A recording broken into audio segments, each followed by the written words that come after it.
আসসালামু আলাইকুম ওয়া রাহমাতুল্লাহ। চকরিয়াবাসী আপনারা কেমন আছেন?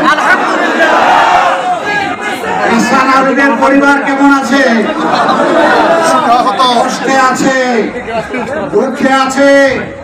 তার বাবার বুক থেকে, তার মায়ের বুক থেকে হাসান হাবিবকে জল্লাদরা কেড়ে নিয়েছে। আজ আমি এসেছি আপনাদেরকে আমার পক্ষ থেকে শ্রদ্ধা, কৃতজ্ঞতা এবং সালাম জানানোর জন্য। এসেছি শহীদ পরিবারের সাথে দেখা করে দোয়া নেওয়ার জন্য।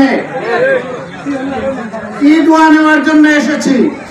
আমি সেই দোয়া নেওয়ার জন্য এসেছি ওনার সন্তান আর ওনার সন্তানদের মতো হাজার সন্তান যারা বৈষম্যের বিরুদ্ধে, অবিচারের বিরুদ্ধে, লুটপাটের বিরুদ্ধে, নৈরাজ্যের বিরুদ্ধে, জুলুমতন্ত্রের বিরুদ্ধে রুখে দাঁড়িয়ে বুকে রক্ত দিয়ে আল্লাহর দরবারে চলে গেছে, তাদের সাথে দেওয়া ওয়াদা পূরণ করার জন্য এসেছে। স্পষ্ট ভাষায় বলতে চাই, আল্লাহর দেওয়াই মাথা কোন জল্লাদের সামনে কখনো নত হবে না। এদেশের মানুষের ঘুম ভাঙে আজান শুনে, ফজরের আজান শুনে, রাতে ঘুমায় এশার নামাজ আদায় করে। এটা শাহ মখদুম, শাহজালাল, শাহপরানের বাংলাদেশ, এটা তিতুমিরের বাংলাদেশ, এটা শাহ আমানতের বাংলাদেশ। এই বাংলাদেশে কোনো দুর্ভিক্ষের কোনো জায়গা নাই। বাংলার মানুষ 15.5 বছর অনেক যন্ত্রণা, অনেক জুলুম সহ্য করেছে। এই বিগত বৈষম্য বিরোধী আন্দোলনের মাধ্যমে সমস্ত জুলুমকে আমরা পায়ের নিচে ফেলে দিয়েছি। সংগ্রামী বন্ধুগণ, যারা জুলুম করেছেন তাদের বিরুদ্ধে আমরা কোনো প্রতিশোধ নেব না, কিন্তু তারা যে অন্যায় করেছেন, অপরাধ করেছেন, তার শাস্তি অবশ্যই তাদেরকে পেতে হবে।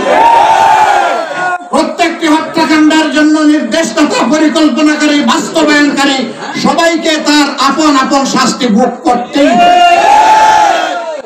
শহীদের আত্মা সেদিন শান্তি পাবে যেদিন খুনিদের যথাযথ শাস্তি হবে। এই শাস্তি নিশ্চিত না হওয়া পর্যন্ত এবং বাংলার জমিন থেকে বৈষম্য দূর না হওয়া পর্যন্ত, ইনসাফ ভিত্তিক সমাজ গড়ে না ওঠা পর্যন্ত জনগণ রাস্তায় বের হয়েছে, ঘরে ফিরে যাবে না। আমরা ষড়যন্ত্রের সুস্ফুরানি শুনি। আজ এই ষড়যন্ত্র, কাল ওই ষড়যন্ত্র। যারা ষড়যন্ত্রকারী তাদেরকে পরিষ্কার ভাষায় বলতে চায়, 18 কোটি মানুষের 36 কোটি হাত তোমাদেরকে আঘাত দেওয়ার জন্য প্রস্তুত। তোমাদের সকল ষড়যন্ত্রকে ধূলিসাৎ করে মাটির সাথে মিশিয়ে দেওয়া হবে। তোমরা যদি আর কোনো স্পর্ধা দেখাও, বাংলার জনগণ কিভাবে তোমাদেরকে শিক্ষা দিতে হয় তা তোমাদেরকে দেখিয়ে দেবে।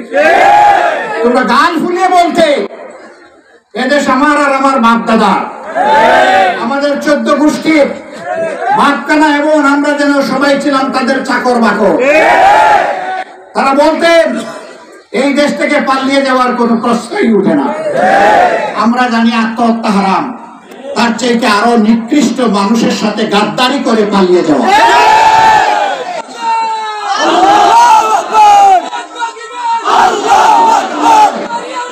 এখন গোষ্ঠীর পর গোষ্ঠী পালাতে শুরু করেছে।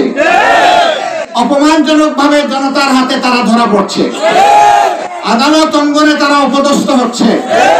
এটি তাদের ন্যায্য পাওনা। তাদের শ্রেষ্ঠ সন্তানদেরকে 2010 সালে যেভাবে বিচ্ছেদ করেছিল তার প্রতিদান এখন তারা পাচ্ছে।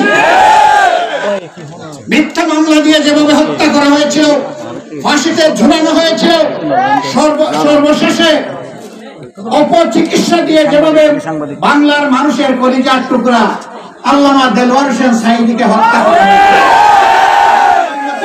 তাদের জীবদ্দশায় তাদেরকে ভোগ করতেই হবে ইনশাআল্লাহ। সম্মানিত ভাইরা, আসুন আমার শপথ নেই। আমি সেদিন ঢাকার রাজপথে একটা পিলারে লেখা দেখলাম, রক্ত গরম ঠান্ডা মাথা। এটাই হবে আমাদের অ্যাকশনের রূপ। রক্ত গরম,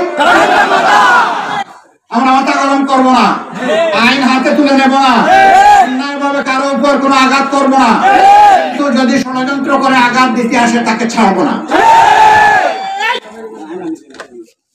এই বাংলাদেশকে একমাত্র কোরআনের আলোকেই পবিত্র করা সম্ভব। রাসূল করিম সাল্লাল্লাহু আলাইহি সাল্লামের মাদানী শাসনের আদলেই শাসন যদি কায়েম হয়, তাহলে সকল দুঃশাসন, অপশাসন এবং বৈষম্য বাংলার মাটি থেকে চিরতরে বিদায় হবে ইনশাআল্লাহ। আমরা কথা দিচ্ছি, আমাদের শিরায় উপশিরায় এক ভিন্ন রক্ত তপ্ত রক্ত প্রবাহিত থাকা অবস্থায় আমরা ইনশাআল্লাহ কোনো বাতিলকে ছেড়ে দেব না।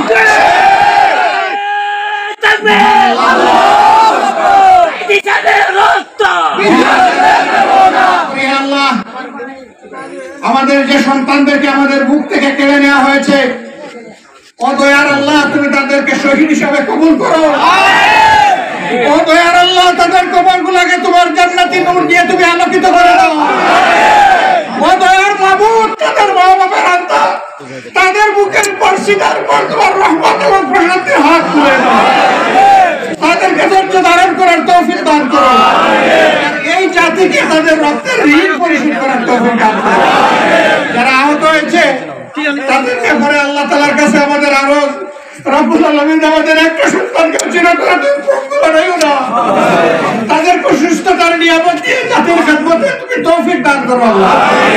চকরিয়াবাসীকে ধন্যবাদ এই সুযোগ করে দেওয়ার জন্য। মহান রবের দরবারে অসংখ্য শুকরিয়া। আসসালামু আলাইকুম ওয়া রাহমাতুল্লাহি ওয়া বারাকাতুহু।